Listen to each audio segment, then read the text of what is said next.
بسم اللہ الرحمن الرحیم۔ السلام علیکم معزز طلباء کرام، آپ سب کیسے ہیں؟ آج ہم موطا امام محمد کے سبق نمبر 235 کو پڑھیں گے۔ آج کے ہمارے سبق کا عنوان ہے مستحاضہ کی عدت کا بیان۔ آج کے ہمارے سبق میں جو گفتگو ہونے جا رہی ہے وہ اس باب کی تو مکمل وضاحت ہوگی، یعنی استحاضہ کے حوالے سے، اور پھر اس کے بعد باب الرضاع، دودھ پلانے کے حوالے سے جو باب ہے اس کی بھی چند ایک احادیث ہم سننے کی سعادت حاصل کریں گے۔ تو مصنف علیہ رحمہ لکھتے ہیں باب عدت المستحاضۃ، یہ باب ہے مستحاضہ کی عدت کے بیان میں۔ اخبرنا مالک اخبرنا ابن شہاب ان سعید بن المسیب قال عدت المستحاضۃ سنۃ۔ امام محمد فرماتے ہیں کہ ہمیں امام مالک نے حضرت ابن شہاب سے خبر دی ہے کہ حضرت سعید بن مسیب رضی اللہ عنہ نے فرمایا کہ مستحاضہ کی جو عدت ہے وہ 1 سال ہے۔ قال محمد المعروف عندنا ان عدتها على اقرائها التي كانت تجلس فيما مضى، وكذلك قال ابراهيم النخعي وغيره من الفقهاء وبه نأخذ وهو قول ابي حنيفة والعامة من فقهائنا رحمهم الله السلام۔ الا ترى انها تترك الصلاة ايام اقرائها التي كانت تجلس لانها فيهن حائض، فكذلك تعتد بهن، فاذا مضت 3 قروء منهن بانت ان كان ذلك اقل من سنة او اکثر۔ امام محمد رحمۃ اللہ علیہ حدیث پاک لکھنے کے بعد آپ فرماتے ہیں کہ ہمارے احناف کے ہاں جانی اور پہچانی بات یہ ہے کہ مستحاضہ کی عدت اس کے ان حیض پر ہوگی جو اسے گزرے ہوئے وقت میں آتے رہے۔ یوں ہی حضرت ابراہیم نخعی وغیرہ یہ فقہائے کرام نے فرمایا کہ ہمارا عمل اسی پر ہے، اور یہی امام شافعی رحمۃ اللہ علیہ کے برخلاف جو امام اعظم رحمۃ اللہ علیہ ہیں تو ان کا، یعنی امام اعظم رحمۃ اللہ علیہ کا بھی یہی قول ہے۔ تو عام فقہائے کرام ہوں یا امام اعظم ہوں تو ان کا بھی یہی کہنا ہے، اور پھر اس پر انہوں نے ایک دلیل کے طور پر جو بات کی وہ یہ ہے کہ کیا تم دیکھتے نہیں ہو کہ مستحاضہ ان دنوں کی نماز چھوڑتی ہے جو اس کے حیض کے دن زمانے گزشتہ میں ہوا کرتے تھے، کیونکہ وہ ان مذکورہ دنوں میں حیض والی شمار ہوگی، تو لہٰذا انہی دنوں کے حساب سے وہ عدت بھی گزارے گی۔ جب اس حساب سے 3 حیض گزر جائیں تو وہ بائنہ ہو جائے گی۔ یہ 3 حیض خواہ 1 سال سے کم یا زیادہ عرصہ میں پورے ہوں۔ تو بہرحال یہ اس باب کی حدیث پاک کے بعد امام محمد رحمۃ اللہ علیہ نے جو مسئلے کے احناف کو واضح کیا اور جس حوالے سے کلام کیا وہ آپ کے سامنے بات رکھی گئی۔ اب سوال یہ ہے کہ یہ استحاضہ ہوتا کیا ہے؟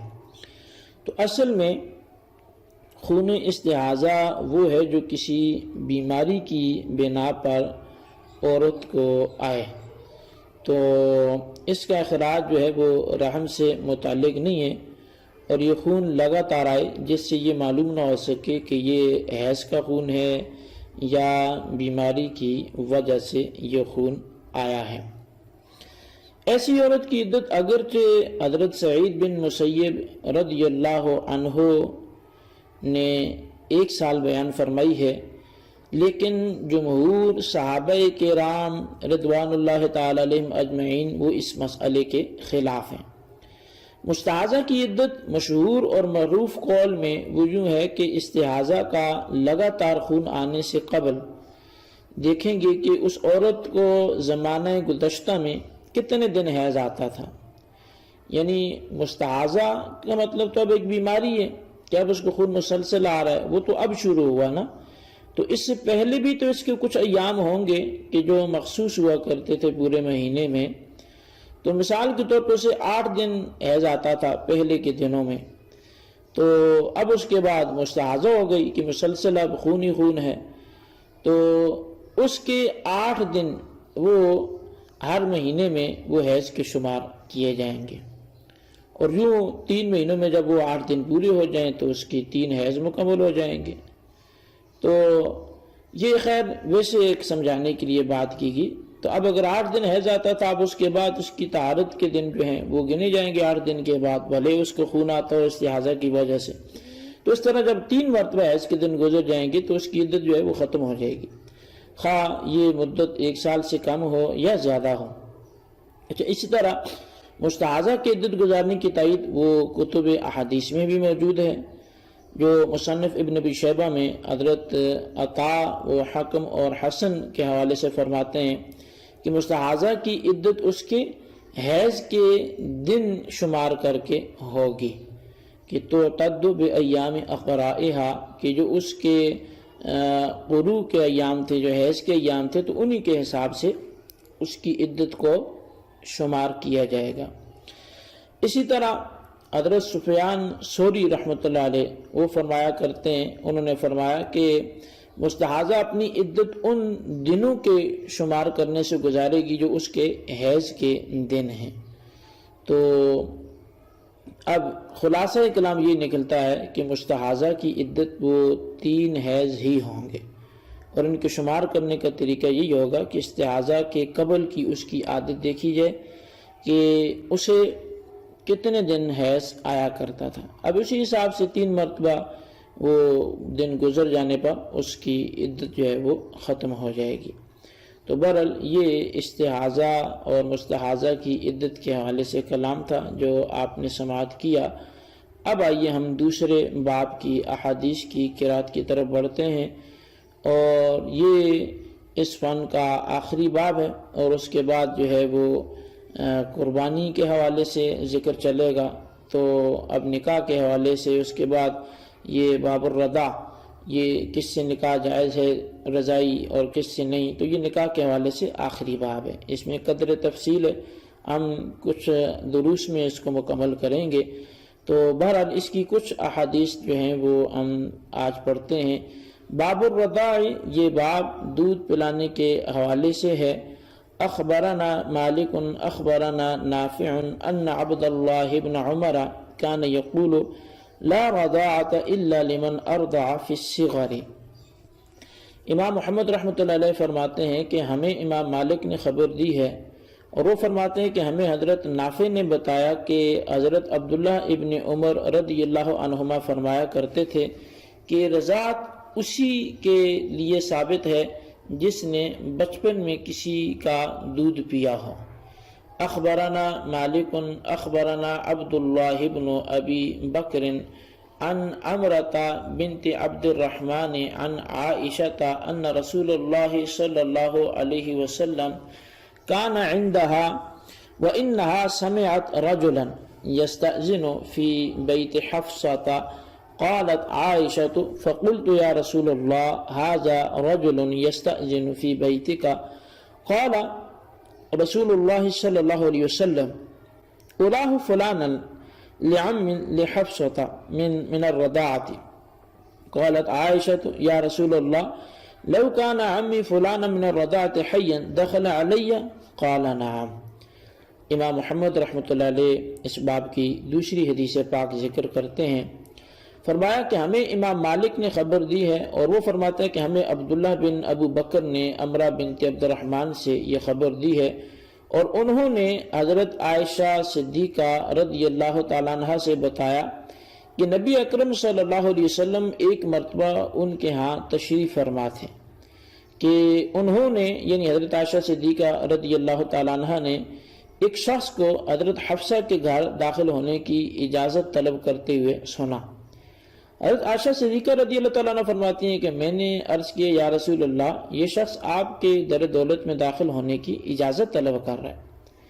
آپ نے ارشاد فرمایا کہ یہ آدمی حفصہ کا رضائی چچا ہے۔